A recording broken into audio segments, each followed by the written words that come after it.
নমস্কার বন্ধুরা, Anima simple lifestyle আইডিতে সকলকে স্বাগত। আজকে বানাবো ডালে এর বড়ি দিয়ে একটা রেসিপি, হাতে বানিয়ে নেওয়া বড়ি।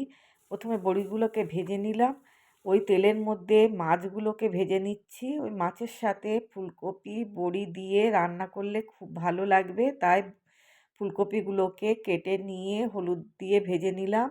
কড়াইতে তেল দিয়ে জিরের ফোড়ন দিলাম, আলু টমেটো আর কাঁচা লঙ্কা দিয়ে 2 মিনিট কষে নিলাম।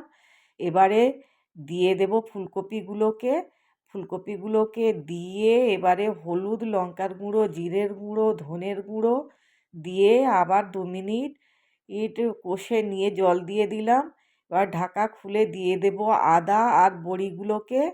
এবারে আবার 2 মিনিট ঢাকা চাপা দিয়ে রান্না করে নিয়ে মাছগুলোকে দিয়ে দিলাম এবং এবারে রেডি আমার বড়ি মাছের ঝোল।